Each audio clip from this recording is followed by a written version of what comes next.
When Mother's Day means celebrating your mom, your wife, maybe even your daughter as a new mom, trust 1-800-Flowers to help you celebrate every important woman in your life. With double blooms from 1-800-Flowers, order 1 dozen roses and get another dozen for free. It's a simple way to give beautifully, with colorful blooms that make Mother's Day feel meaningful. For every mom you're celebrating, order with confidence and get double blooms at 1-800-Flowers.com/podcast. That's 1-800-Flowers.com/podcast. This podcast is part of the History Shorts Network. Got a history show? We're growing, and we want great voices. Find us at historyshortspodcast.com. Hey listeners, this is Peter and welcome back to the History Shorts. Today's episode is brought to you by the Podcast Republic, your ultimate listening app. Discover and subscribe to thousands of podcasts from around the world. Download Podcast Republic today, available on Google Play and the Apple App Store. Today on History Shorts, history remembers her as Winston Churchill's mother. That is a bit like remembering Leonardo da Vinci as someone's son. Jennie Jerome Churchill, Lady Randolph Churchill, was one of the most remarkable women of the 19th century. She was a concert-level pianist, a magazine editor, a political operator of genuine skill and influence. A woman who, in an era when respectable women were expected to be largely decorative, outmaneuvered the Victorian social system at almost every turn. She had lovers across 3 decades, including, by most accounts, the Prince of Wales. She married 3 times, the last time at the age of 64. She organized a hospital ship during the Boer War. She launched a literary magazine that published Henry James and Hardy. And she raised, in her particular complicated way, the man who would save Western civilization. Our history brief today talks about some kings who ate themselves to death.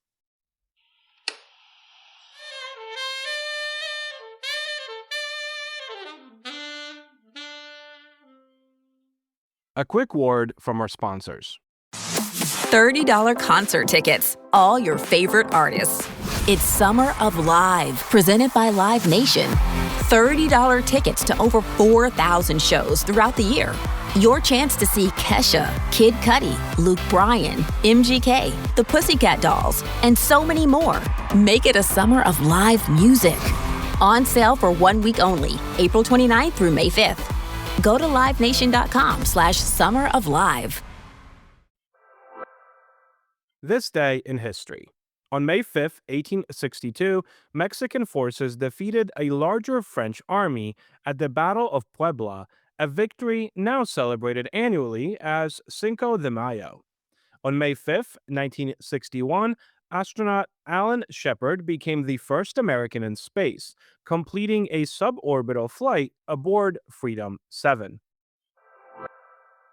Story of the day. Jennie Jerome was born in Brooklyn in 1854, the daughter of Leonard Jerome, a financier and sportsman of enormous energy and considerable wealth.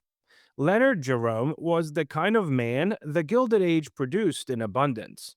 Self-made, flamboyant, passionate about racehorses and the opera, and the performance of prosperity.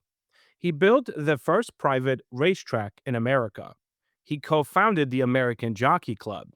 He had a private theater built into his Manhattan mansion, where he occasionally entertained the soprano Adelaide Ristori.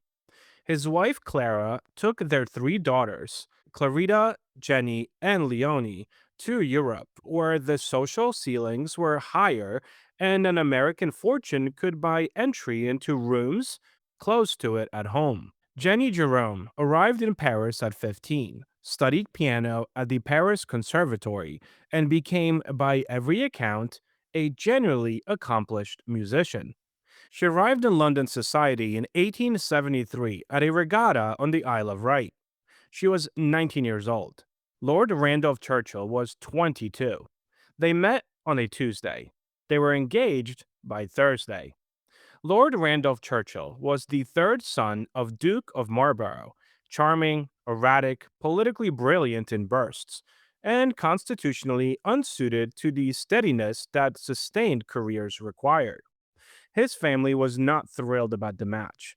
An American girl, however wealthy, however beautiful, was not what the Churchills had in mind for the Duke's son. Jennie's father drove a hard financial bargain, and the marriage went ahead. They married in April of 1874. Winston Leonard Spencer Churchill was born 7 months later in November, premature, or so the family insisted, though the arithmetic was noted.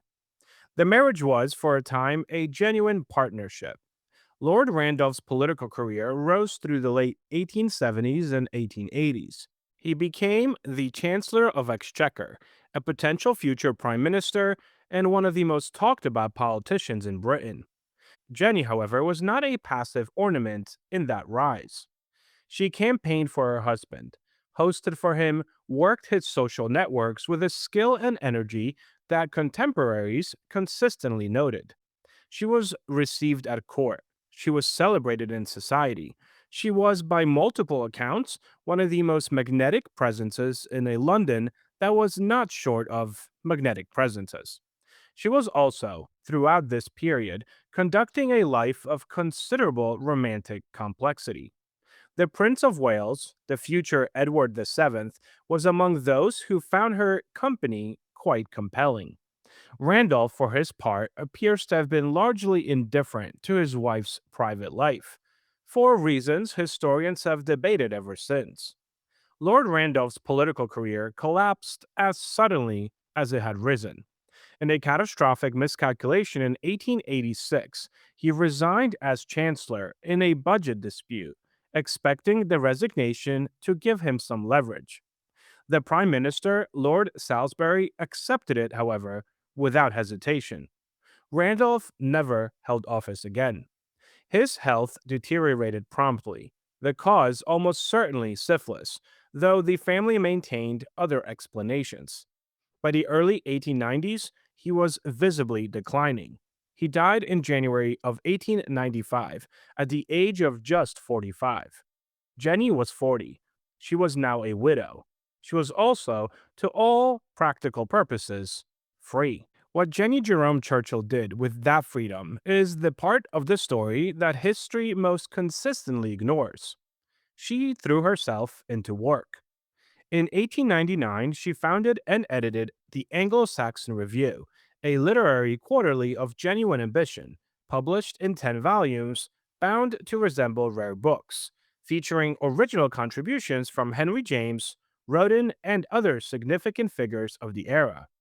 It lasted 10 volumes before financial reality intervened. It was, by any measure, a serious intellectual undertaking by a woman operating in a world that did not expect serious intellectual undertakings from any aristocratic widows.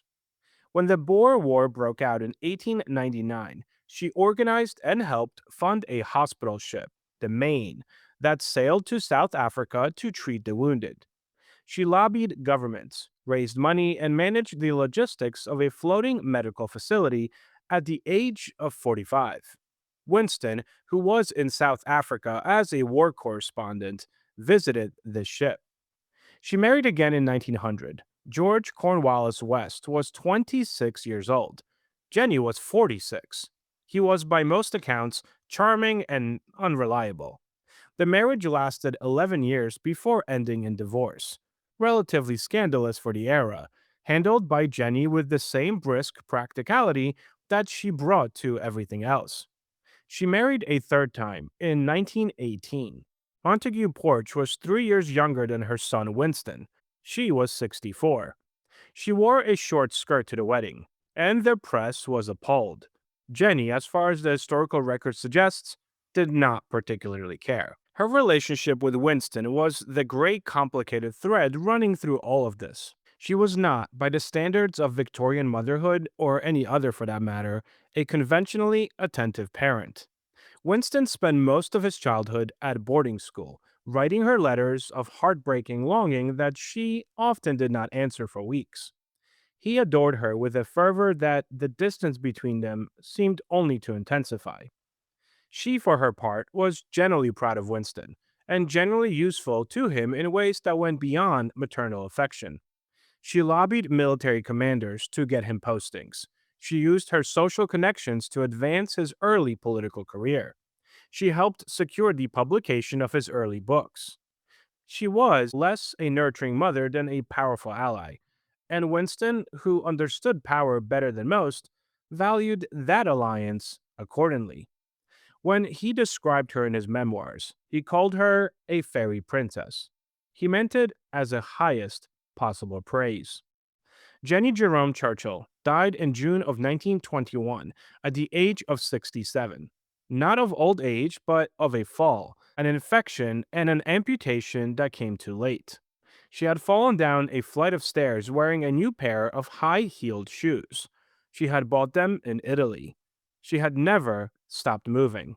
Winston was at her bedside, and he later described her death as one of the greatest losses of his life, which, given the losses he would go on to witness and endure across the rest of the century, was not a small statement. The History Brief. The following comes to us from Strange History by the editors of the Portable Press. King Henry I of England was a man of indulgence. Crowned in 1100, he was popular with the people, especially the ladies, fathering at least 20 illegitimate children through his many mistresses. He found food, however, hard to resist, too.